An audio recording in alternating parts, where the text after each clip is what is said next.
Hola queridos hermanos, reciban un afectuoso saludo y sean todos ustedes bienvenidos a mi escuela sabática. En esta semana estamos estudiando la lección 13ª del primer trimestre del año 2014. Estamos prácticamente cerrando trimestre con esta hermosa lección. En esta lección vamos a comprender profusamente qué es lo que significa seguir al Señor Jesucristo y ser su discípulo. El título de la lección de esta semana es El costo del discipulado. La pregunta es, ¿tienes tú una deuda con el Señor Jesucristo? O a lo mejor tienes créditos ya con Él. Esto vamos a estar comprendiendo durante toda esta semana. Vamos a enfocarnos en lo que es el precio, el pago y hacer los cálculos de lo que significa ser un discípulo del Señor Jesucristo. Vamos a ver tanto lo positivo como lo negativo. Y lo más interesante, vamos a descubrir cuál es el resultado, si son de pérdidas o de ganancias. La lección de esta semana nos promete mostrar los costos reales de ser un verdadero hijo de Dios. Y vamos a descubrir cosas interesantes. Vamos a estudiar cosas que muchas veces ni siquiera se nos pasan por la mente. Y lo más importante, vamos a aprender cuál es el verdadero costo del discipulado. Por ejemplo, vamos a estudiar cómo calcular el costo que es realmente la primera prioridad del creyente. Seguidamente, vamos a estudiar qué significa llevar nuestra cruz, cuál es ese precio, por qué hay que pagarlo. Pero también vamos a aprender quién debe de tener una respuesta disciplinada. ¿Cuál es ese precio? ¿Cuál es ese costo de la disciplina? Vamos a estar comprendiéndolo durante toda esta semana. Y seguidamente vamos a comprender cuándo comparar los costos. Esto es muy interesante, porque si usted compara los pros y los contras, se va a dar cuenta de cuál es el verdadero costo de ser un hijo de Dios. Y lo más importante, si tiene resultados positivos o negativos. Y finalmente, vamos a disfrutar por qué es mejor una resurrección. ¿Por qué es necesario esto? Eso también vamos a comprender durante toda esta semana. Así es que, abróchense los cinturones y prepárese, porque esta semana tendremos una gran bendición. Estudiemos la lección de esta semana y recibamos la bendición que nos envía nuestro Padre Celestial. Muy bien.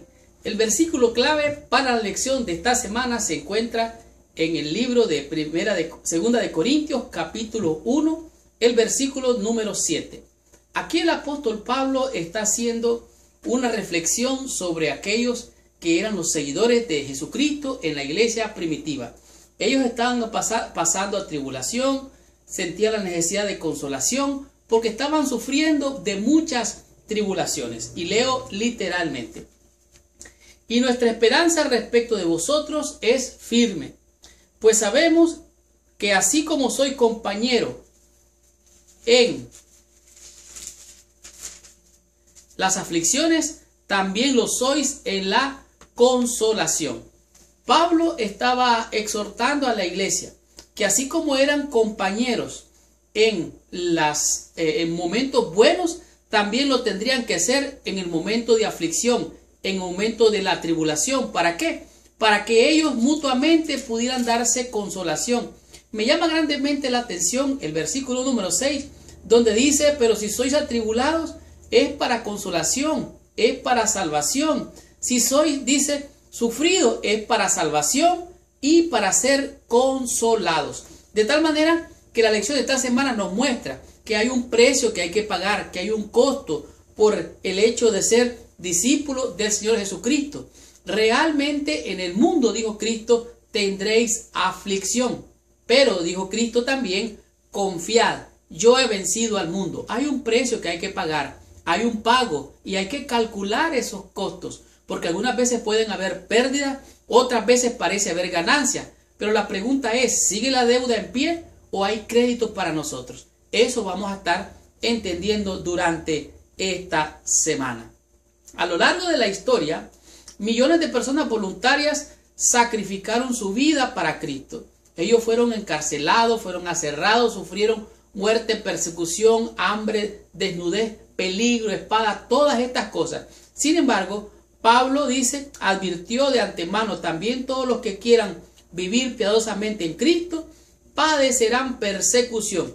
Así es que, a pesar de las promesas de los así llamados predicadores de la prosperidad, los automóviles de lujo y las ganancias económicas no son bendiciones automáticas otorgadas a los creyentes. En otras palabras, hay que pagar un precio. Aunque ciertamente Dios desea que seamos prosperados en todas las cosas, también desea que prospere nuestra alma. Y nuestra alma solo puede prosperar muchas veces pagando el precio, pagando el costo. Si tú quieres alcanzar algo en la vida, si yo quiero alcanzar algo en la vida, debo y debes tú de pagar el precio por aquello que anhelas y deseas alcanzar en esta vida y, por qué no decirlo, también en la vida venidera. Continuemos con la lección de esta semana. Descubramos qué nos dice la lección del día domingo con el tema que es calcular el costo, primera prioridad. Muy bien. La lección del día domingo, su título es calcular el costo. Es la primera prioridad.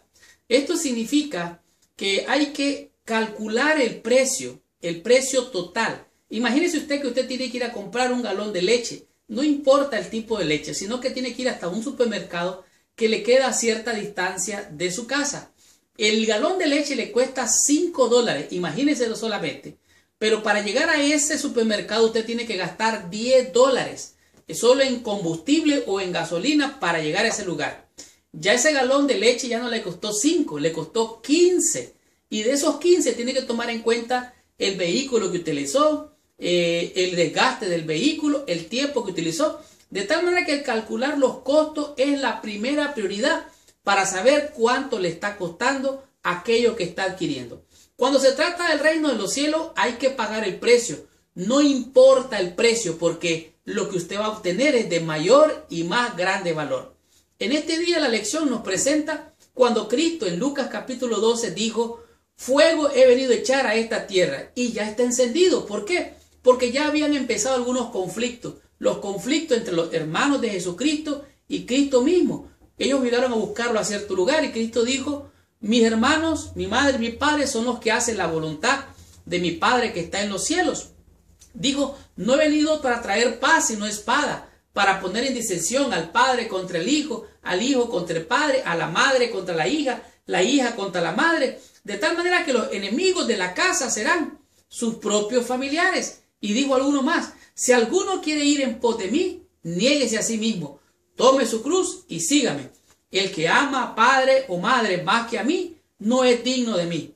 Imagínese usted los noticieros en la televisión hablando del primer ministro del Evangelio, Jesucristo, diciendo ellos: el primer ministro del Evangelio está poniendo en pleitos a los familiares, está dividiendo familias. Imagínense usted a los sociólogos, a los psicólogos, a los políticos en contra de aquel maestro de Galilea, porque lo que él estaba diciendo estaba penetrando el corazón de sus oyentes. Y él decía: el que ama a padre, a madre, más que a mí, no es digno de mí. Así es que si ama más al hijo, si ama más al padre, si ama más a la esposa que a Dios o a Cristo, no es digno de Cristo. Así es que imagínese usted las noticias denigrando al Señor Jesucristo porque no entendían el verdadero mensaje. La idea principal aquí se encuentra en Deuteronomio capítulo 21, versículo 15, donde se encuentra la experiencia del pueblo de Israel, de aquellos hombres que tenían más de una esposa. Y Moisés le decía: no está bien aborrecer a una y amar a la otra. La idea principal es amar a quién, amar más a quién o amar menos a quién. Ninguno puede servir a dos señores, mas aborrecer a alguno. Entonces, la idea principal aquí es aborrecer o amar menos. Con respecto a los hombres con varias esposas. Así es que amarla, aborrecerla, o que tuviera la mujer menos favorecida, aquella esposa, era estar en una posición de desventaja.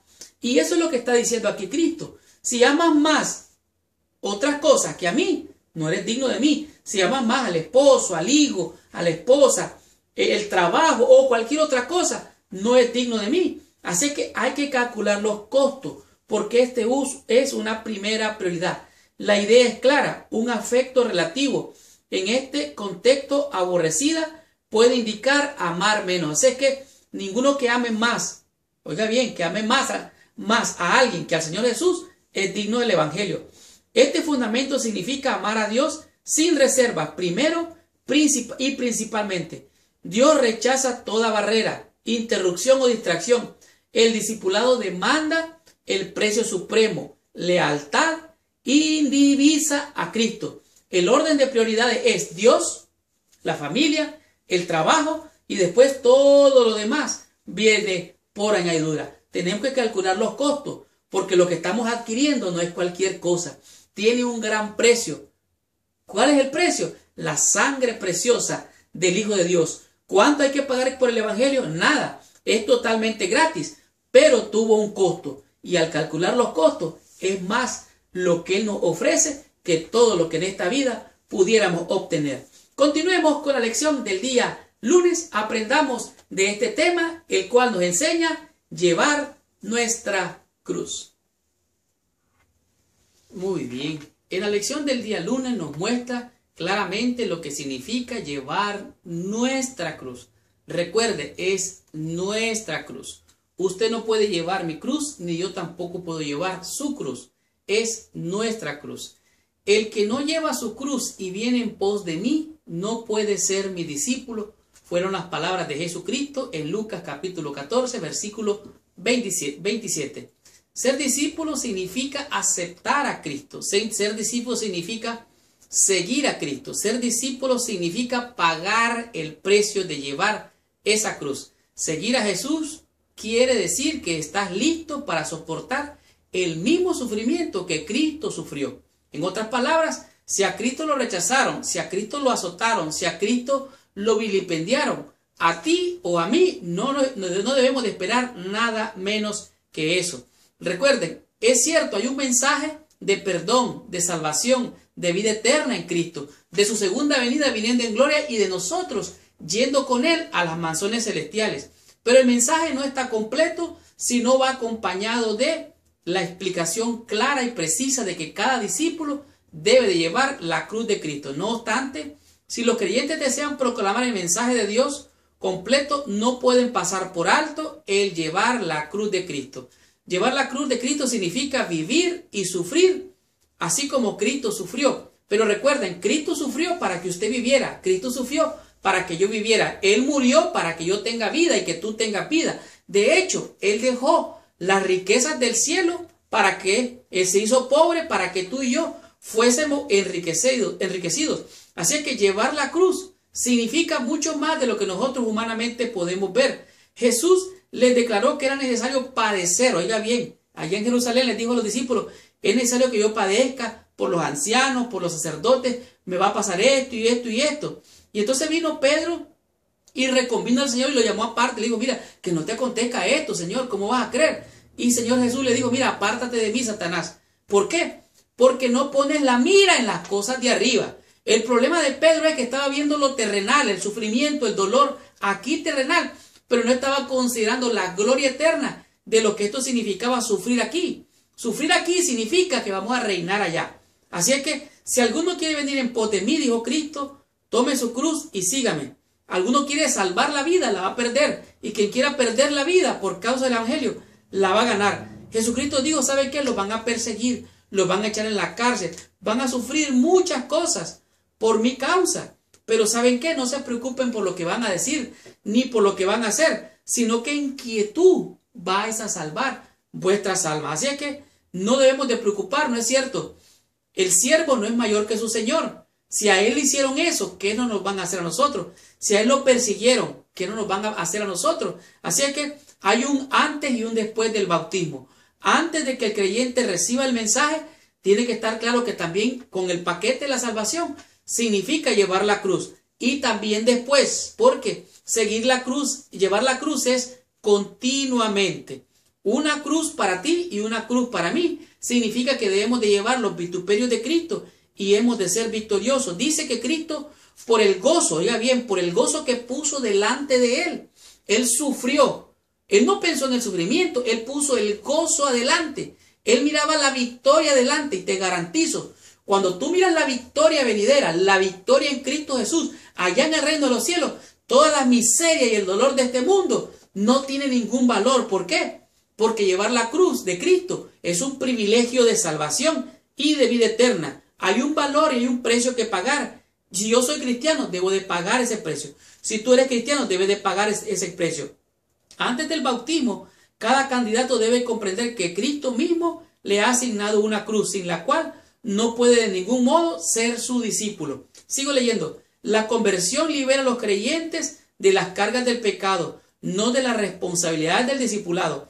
Al tomar el nombre de Cristo y revelar públicamente su elección por medio del bautismo, cada creyente debe saber que el discipulado tiene un costo. En otras palabras, si tú pagas el precio, si yo pago el precio de lo que quiero alcanzar en la vida eterna, indudablemente lo vas a recibir. Es cierto, hay que llevar una cruz y ese es un costo que hay que pagar aquí, pero lo que vamos a recibir es mucho más glorioso que llevar una cruz.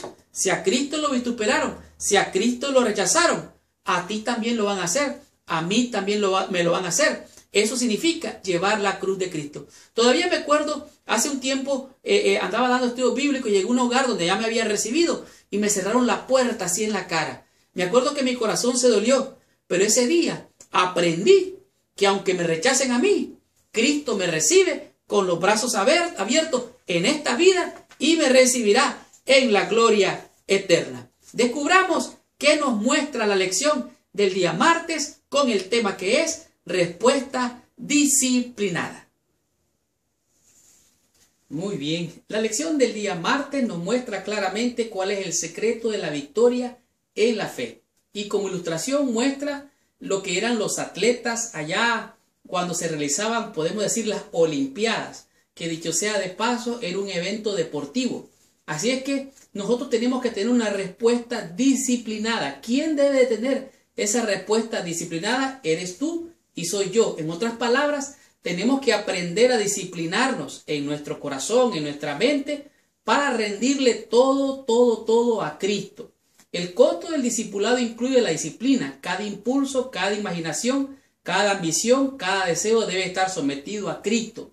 Cada posesión, física o material, cada talento y habilidad, todo lo de valor deben estar bajo el comando de Cristo. Así es que debemos de disciplinar todas nuestras facultades físicas, mentales, espirituales y así reconocer, como dice el camino a Cristo, el gran valor que tiene la disciplina de la voluntad. La voluntad es la capacidad de entregar esa voluntad a nuestro Señor Jesucristo. De hecho, Cristo nos ofrece el poder de vencer nuestros defectos de carácter. Cada apetito, cada emoción y cada inclinación intelectual pueden estar bajo la condición del Espíritu Santo. Ciertamente, al tener una buena disciplina vamos a recibir intereses que van a ser de gran valor. Y de esta manera, estos intereses se van a convertir en intereses eternos. Hemos de desarrollar la disciplina de la voluntad. Tenemos que adquirir la disciplina del bien hacer y el de hacer el bien. Hemos de renunciar a todo aquello que nos afecte, abstenernos de toda clase de males. De hecho, la Biblia nos invita a ser sobrios y a velar, a resistir todo aquello que nos desvíe del verdadero propósito de lo que es ser un verdadero discípulo del Señor. Esta respuesta disciplinada debe salir de tu corazón, debe salir de mi corazón y entregarle toda nuestra voluntad al Señor Jesucristo. Los corredores renunciaban, oiga bien, hablando de las Olimpiadas, a toda complacencia que tendiese a debilitar las facultades físicas. Y este día nos manda particularmente a 1 Corintios capítulo 9 del 24 al 27 y nos dice así la Biblia: ¿no sabéis que los que corren en el estadio todos a la verdad corren, pero uno se lleva el premio? Corred de esta manera que lo obtengáis. Todo aquel que lucha de todo se abstiene, ellos a la verdad para recibir una corona corruptible, pero nosotros una corona incorruptible. Así que yo de esta manera corro, no como a la aventura que está, de esta manera peleo, dice, no como quien golpea el viento, sino como quien da con ímpetu, o sea, con ímpetu para dar el verdadero blanco. Si no, golpeo mi cuerpo y lo pongo en servidumbre, no sea que yo mismo, habiendo sido heraldo para otros, yo mismo venga a ser eliminado. O sea, desarrollar la disciplina, adquirir la disciplina con la bendición del Señor, es posible tenerla porque Dios nos ha dado todas las facultades y cuando las rendimos a Él, Él es el que dirige nuestra vida por medio de su Santo Espíritu. ¿Cuánto más, dice, cuánto más importante es que el cristiano cuyos intereses eternos están en juego, sujete sus apetitos y sus pasiones a la razón y a la voluntad de Dios? Todos sus hábitos y pasiones deben estar sometidos a la más alta disciplina y estricta. La razón, iluminada por las enseñanzas de la palabra de Dios y guiada por su espíritu, deben manejar las riendas. En otras palabras, con Cristo estoy juntamente crucificado, ya no vivo más yo, mas Cristo vive en mí. El apóstol Pablo nos dio un ejemplo hermoso de disciplina y de desarrollo de las facultades entregadas a la voluntad de Dios. ¿Para qué? Para ser un buen discípulo, un discípulo victorioso en el nombre poderoso de nuestro Señor Jesucristo. Comprendamos qué nos enseña la lección del día miércoles y estudiemos este tema, el cual es comparar los costos.